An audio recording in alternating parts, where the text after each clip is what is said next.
Students, welcome to my YouTube channel Chemistry Adda. तो आज का अपना टॉपिक रहेगा किलेट प्रभाव, किलेट इफेक्ट।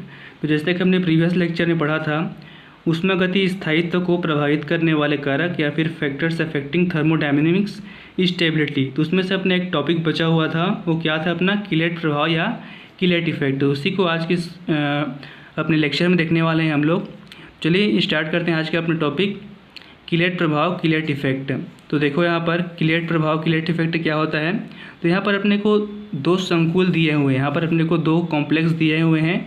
एक का नाम है अपना NiNH3 2+ आयन और एक का नाम है अपना NiEN3 2+ आयन। ठीक है, तो देखो इनमें क्या क्या अंतर होता है। तो यहाँ पर अपने इसके केंद्र में होता है अपना Ni आयन और इस Ni आयन को अपना NH3 लिगेंड चारों ओर से क्या किए हुए हैं, घेरे हुए हैं। ठीक है, प्लस यहाँ पर अपना 2+ आयन आ जाता है। ठीक है जी। देन देखो अपना इस कॉम्प्लेक्स में, इसमें भी अपना केंद्र में क्या होता है, Ni आयन होता है और इस Ni आयन को अपने NH2 लिगेंड जो है चारों एज से घेरे हुए होते हैं। ठीक है, इसमें भी अपना केंद्र में Ni आयन होता है और प्लस NH2 लिगेंड जो है इसको चारों ओर से इस केंद्रीय धातु आयन को घेरे हुए होते हैं। तो यहाँ पर यदि हम अंदर की बात करें तो देखिए इस NH2 के साथ अपना जो है CH2 अपना जो CH2 का जो दो मॉलिक्यूल है इस NH2 के साथ जुड़ा हुआ है। ठीक है, देन देखिए यहाँ पर अपना जो एक और NH2 है इसके साथ भी अपना जो है CH2 बॉन्ड करके इन दोनों NH2 के साथ क्या किए हुए हैं, जुड़े हुए हैं, मतलब बॉन्ड बनाए हुए हैं। ठीक है, तो इसी प्रकार से अपना जो प्रत्येक NH2 के साथ अपना जो क्या है CH2 बॉन्ड करके आपस में जुड़े हुए होते हैं। ठीक है, तो यहीं पर अंतर है। कहने का मतलब ये है कि इस केंद्रीय धातु आयन के साथ क्या है, इस NH2 के जो लिगेंड तो इसको घेरे हुए हैं, प्लस इस NH2 के साथ अपना CH2 बॉन्ड क्या हुआ है, जुड़ा हुआ है।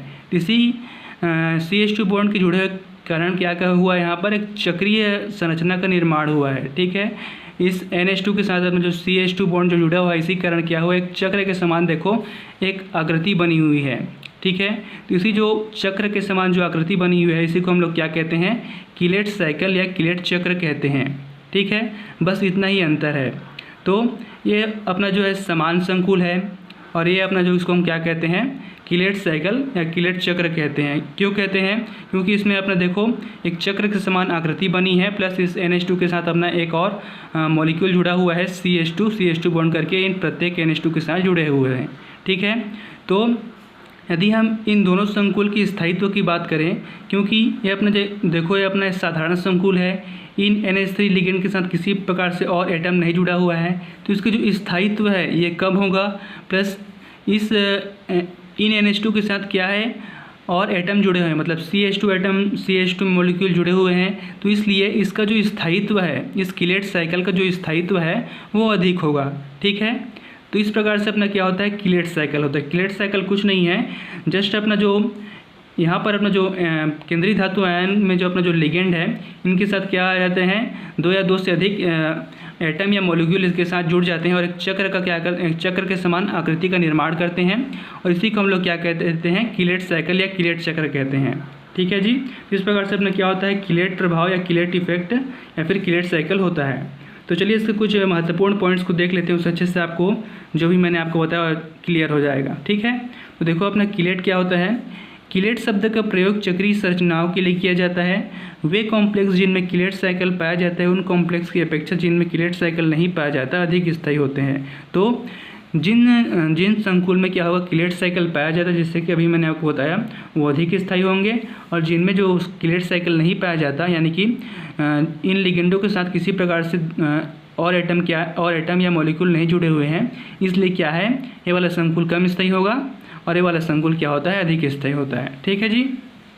ध्यान देखो, वे लिगेंड जो एक से अधिक एटम के द्वारा एक मेटल आयन से बॉन्ड बना सकते हैं किलेट बनाने वाले लिगेंड कहते हैं। तो जैसे अभी हमने देखा कि जब दो या दो से अधिक जो अपना जो एटम है या फिर मॉलिक्यूल है, जब इस लिगेंड के साथ क्या करते हैं, बॉन्ड बना लेते हैं, तो उसी को हम लोग क्या कहते हैं, किलेट बनाने वाले लिगेंड कहते हैं। ठीक है जी। उसके बाद है अपना NiNH3 2+ आयन के स्थायित्व नियतांक स्टेबिलिटी कांस्टेंट के लघुगणकीय मान 7.99 तथा NiEN32 प्लस का 18.1 है। तो जैसे कि हमने देखा कि इसका जो लघुगणिकीय मान होगा अपना, जो इस कॉम्प्लेक्स का जो लघुगणिकीय मान है कितना होगा 7.99 होगा, प्लस इसका जो लघुगणिकीय मान होगा 18.1 होगा। ठीक है, तो इसका जो स्थायित्व होगा ये ज़्यादा होगा। ठीक है जी।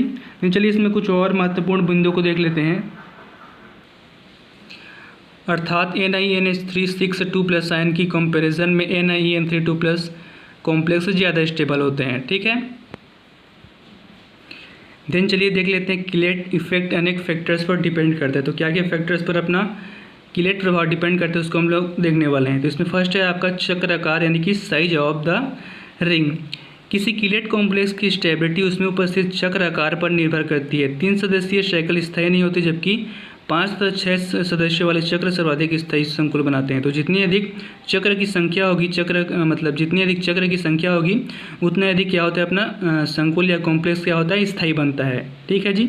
इसमें आपने देखा अपने फर्स्ट चक्राकार size of the ring. Then देखो किलेट चक्र संख्या number of the chelate ring. किसी कॉम्प्लेक्स में चक्र की संख्या जितनी अधिक होगी उसकी स्टेबिलिटी उतनी अधिक होगी। तो जितनी अधिक चक्र की संख्या होगी उतनी अधिक क्या होगा अपना कॉम्प्लेक्स स्टेबल होगा। ठीक है। देन थर्ड है अपना एंट्रोपी इफेक्ट, एंट्रोपी प्रभाव। एंट्रोपी किसी सिस्टम की अव्यवस्था की माप दर्शाती है। सिस्टम में जितनी अधिक अव्यवस्था होती है सिस्टम की एंट्रोपी उतनी अधिक कही जाती है। एंट्रोपी में वृद्धि से सिस्टम की स्टेबिलिटी भी बढ़ जाती है। तो एंट्रोपी क्या होता है, एंट्रोपी हमें किसी सिस्टम की एक डिसऑर्डर के क्या दिखाता है अपने को मेजरमेंट बताता है। एंट्रोपी हमें किसी भी सिस्टम की किसी भी निकाय की उसकी में कितनी अव्यवस्था है उसकी माप को क्या करती है दर्शाती है। और सिस्टम में अपने जितनी अधिक अव्यवस्था होगी डिसऑर्डर होगी उसको अपना जो सिस्टम की एंट्रोपी है उसको हम उतनी अधिक बोलते हैं। ठीक है, सिस्टम में जितनी अधिक अव्यवस्था होगी डिसऑर्डर होगी अपना सिस्टम की एंट्रोपी उतनी अधिक होती है। एंट्रोपी में वृद्धि से सिस्टम की स्टेबिलिटी भी बढ़ जाती है। ठीक है, तो इस प्रकार से अपना क्या होता है किलेट इफेक्ट इन फैक्टर्स पर डिपेंड करता है। इस प्रकार से होता है स्टूडेंट्स अपना किलेट साइकिल किलेट प्रभाव। आई होप ये लेक्चर भी आप सभी को समझ में आया होगा। तो स्टूडेंट्स लाइक सब्सक्राइब और शेयर जरूर करें। Thank you students.